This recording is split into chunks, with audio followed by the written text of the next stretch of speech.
Howdy, it's Sam. Welcome to the Wobble Enjoy Sports channel. If you're new around here, I hope I can get you to consider liking the content and subscribing to the channel. If you are a regular around these here parts, thank you very much for the continuous support. The preseason challenge week 2, it's done. The preseason is done for the North Queensland Cowboys. They travelled down to the Sunshine Coast Stadium as favourites, as the away side, but they went down in a thriller to arch rivals, the Brisbane Broncos, 20 points to 18 in a packed out stadium. Yours truly was there, and I highly recommend going to the Sunshine Coast Stadium. If you can fly there, forget driving the M1. So the game, this is more of a reaction than a review. I am going to watch it, but I thought it would be better to get my initial thoughts and reaction on the contest out there. And again, like everybody else is stressing, this was just a trial. The likes of Chad Townsend played their first game since late September. A good handful of Cowboys players and Broncos players played their first contest since late September, early September. So yeah, cobwebs are obviously getting dusted off. And the Cowboys, unfortunately, it was their start that was really their undoing. The Cowboys, through Scott Drinkwater, put in a poor kick at the end of the set. The Broncos scored off the very next set. It seemingly seemed like, can you tell that it's 1 o'clock in the morning and that I'm tired? Yeah, Broncos scored the first try inside the first 2 minutes, and then another 2 minutes later, it felt like they got a very lucky ricochet off of a charging Cohen Hess after a fifth tackle kick was put through.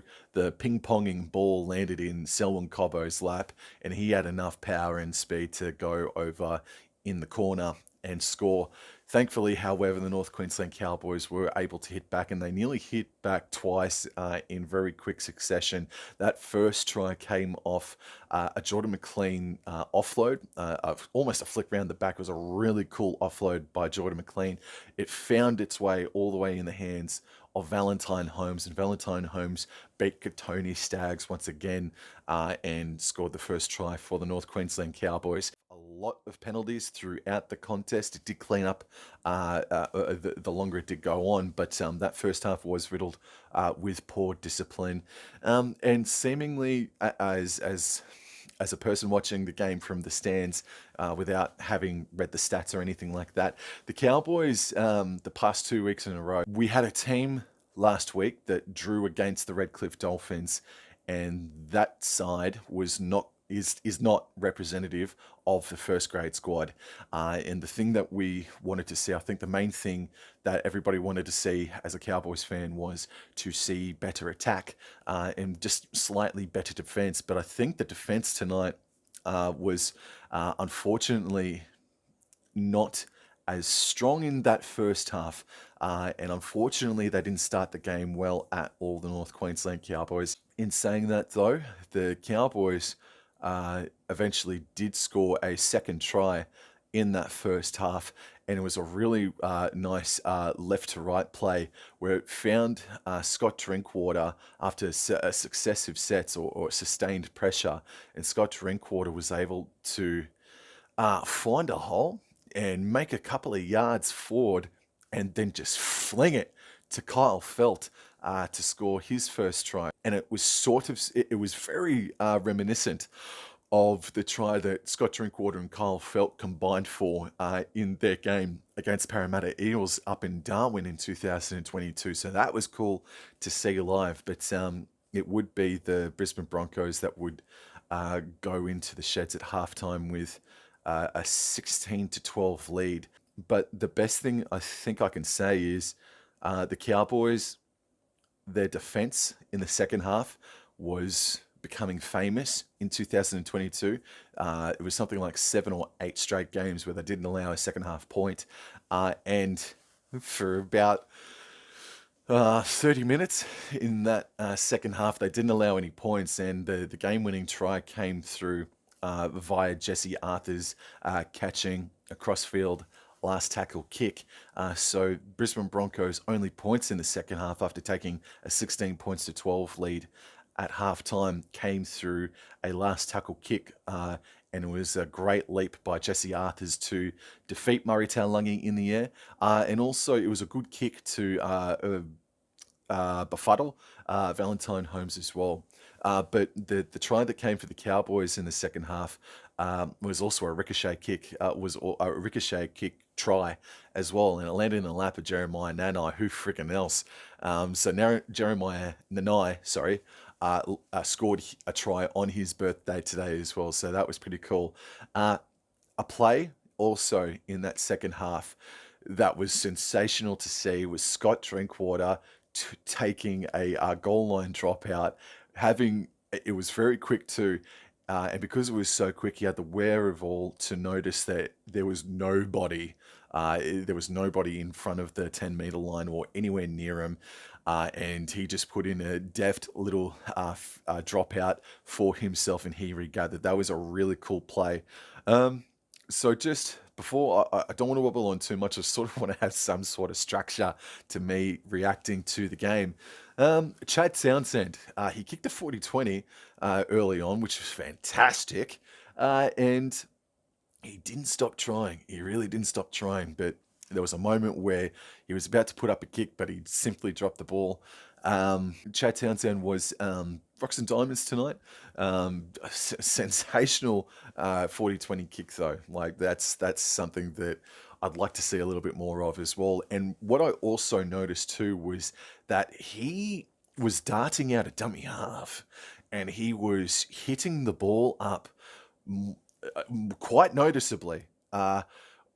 More than what I think he did in 2022, with all due respect and just off the top of the dome. But he was running out of dummy half and he was hitting the ball up, and not afraid to get tackled. Scott Drinkwater as well. I think he warmed up into the game. I think, like the rest of the side, just quietly. Once he did warm up, Scott Drinkwater was very, very, very good.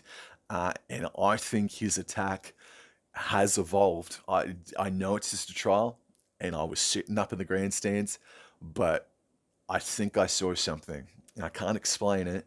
I think I see something in Scott Drinkwater that I think he's evolved, and I think he's going to be so good in 2023.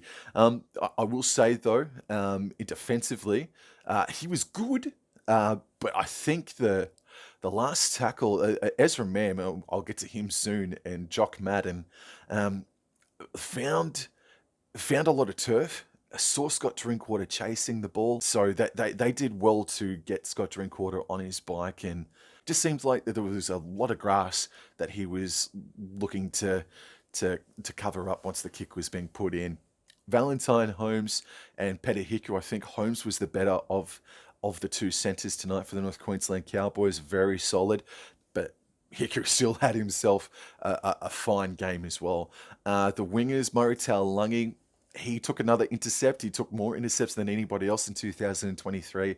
And he took another intercept as well. Almost scored himself a try. And yeah, it was just enigmatic tonight once again. So I think he's just going to pick up from where he left off in 2022. And Kyle Felt, in my opinion, there was a try there for the Brisbane Broncos. I think it was the first try, maybe it was, but one of the tries in the first half. Kyle Felt came in screaming off of his wing. And leapt for the ball. That's fine. Like it's a trial. It's your first game of the season, and you do want to give yourself the confidence to go up for balls like that. I just think that there were already 2 or 3 other Cowboys within that vicinity, and because Kyle Felt went up, and unfortunately the bounce of the ball went that way, there was absolutely nobody else out there, and unfortunately Peter Hiku wasn't able to get to Corey Oates in time to stop the try. But besides that, Kyle Felt did score a try, and I think Kyle Felt was responsible for the last minute where Chad Townsend and Ben Hampton, we'll get to that in a sec, where Kyle Felt batted the ball back to Chad Townsend. And yeah, Kyle Felt did some really good things. I just think that in that moment, personally, I might be wrong, but and he's obviously allowed to do what he did because it is a trial.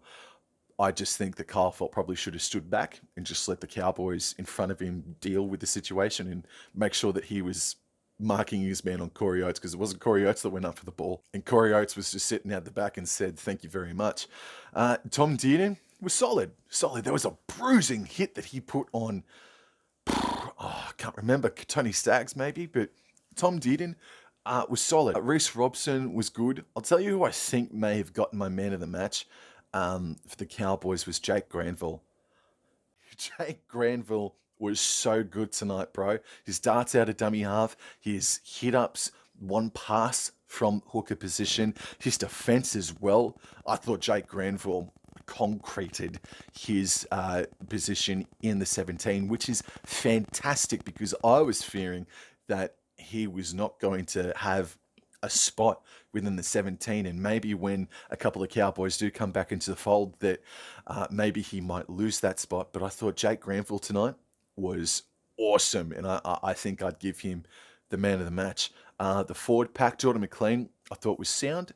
I'll tell you what though, Griffin Neame, didn't he have some minutes under his belt? He played huge minutes tonight, bro, and at times you could see that he was a little bit buggered throughout this trial, but fair play to him because he was still very solid. A couple of penalties too many, or given away 6 against too many, but that's fair enough. It's a trial. And Ruben Cotter left off from what he did in 2022. The back row, we had Jeremiah Nanai, Jason Tamalolo, and Cohen Hess, who was playing on the edge for the first time in a little while. Cohen Hess was solid, bro. I thought in 2022, he played his best footy in a few seasons. No disrespect to what he did in 2021, because he was the Cowboys Player of the Year. But I think in 22, he played his best footy by playing a more simplified game plan, by just hitting the ball up. But I thought tonight, bro, Cohen Hess was very good. Maybe top 3 players for the Cowboys tonight. Then I go to Jason Tamalolo, who was just really good. Just really sound and really reliable. The bench already touched on Jake Granville. Jack Gajewski, he is a tall piece of timber. And I mentioned once, and if you haven't heard me say it, he's a player that I'm unfamiliar with, but I've seen him now 2 weeks in a row. He's a tall piece of timber that is hitting the ball up really strongly. I liked his defense more last week, but in saying that, I preferred his attack this week, bro. I thought he was really solid for us, even though it was minimal minutes and obviously not as many hit ups as others. I think Jack Gajewski, bro, he's going to do a solid job for us this season. He's a tall piece of bloody timber. James Tarmo, unfortunately, had a lesser game than what he did last week. Less minutes, but he did knock the ball on, and I think he gave away a penalty or two in the small time that he was on. So that was an unfortunate performance by James Tarmo, but he'll hit back. He'll be bloody right. And then there was a stint by Riley Price, Ben Hampton, and Brendan Elliott. And unfortunately, Ben Hampton looks like that he's done his hamstring. There was a play at the end of the game where the Cowboys were down 20 points to 18. There's only 2 minutes to go, basically. Kyle Felt went up and batted it back for Chad Townsend. Chad Townsend said, "There you go, Hampo." And Hampo, he's a quick bugger, man, but unfortunately the hammy went on him. And he looked pretty distraught, with all due respect, at the end of the game. So we'll see what happens with Ben Hampton. Brendan Elliott played about 5 minutes. Unfortunately, he made the error right at the end there with only about 30 seconds to go, and we're attacking in the red zone territory. So he was the one that made the error, but he's such a good player though, Brendan Elliott. I'm not going to hold that against him for sure, bro. And Riley Price, I thought he had a couple of nice hit-ups as well. So to give a compliment though to the Brisbane Broncos, that was a good performance without Adam Reynolds, without Reece Walsh. I think Ezra Mann wasn't explosive, but he was dangerous tonight, man. Very creative, really impressive performance. And most of these Broncos, it's the first time I've ever seen them in person as well. So Ezra Mann tonight was great. Selwyn Cobbo is a monster at such a young age. He is a bloody monster. Pat Carrigan, monster. Payne Haas had a couple of don't argues that sent players like Ruben Cotter and Jake Granville back bloody 10, 15 meters sort of thing. But defensively, though, the disappointing thing as a Cowboys fan tonight is that the first grade side mirrored what the reserve grade side, with all due respect, did last week or didn't do last week. The attack was clunky. Defensively, not bad at all. If anything, much more improved after last week's performance, but the attack looks a little bit clunky, but it is only trials. And the Cowboys had a lot of the ball. I'd be surprised if they weren't more than 50% each. So the attack left a little bit to be desired. A lot of tries from both sides, or a few tries from both sides, came from kicks. But defensively, the Broncos held firm, bro. I take nothing away from the Broncos defensively. I think they were just. I do think that they were just the better team. So credit to them. And it's unfortunate the Cowboys don't get a win to get their confidence up to get started in 2023. We've got to hopefully, and it will, hopefully wait until round 1 against the Canberra Raiders to get their first win. But yeah, that was another Queensland derby between the Broncos and the Cowboys that that was once again really, really good. And we only have to wait a few more weeks until their next chapter in round 2 is written. So bring that on, and that's happening on a Friday night at Suncorp Stadium. So that's going to be an absolute belter to look forward to. And this time, Reece Walsh and Adam Reynolds are going to be in the fold, so it's going to be even tougher for the Cowboys, but I can trust that they can do it. Thank you very much for giving this video a crack. Thank you very much for giving this a listen. Overall, I'd say the Cowboys were a 7 out of 10 tonight, and I think the Broncos would be, I'd say 8. I'll give them an 8 out of 10 because I do think that their defense was very good, and I think Ezra Mam was pretty damn solid tonight too. So thank you very much for giving it a crack, guys. I'll see you guys in the next episode. Adios.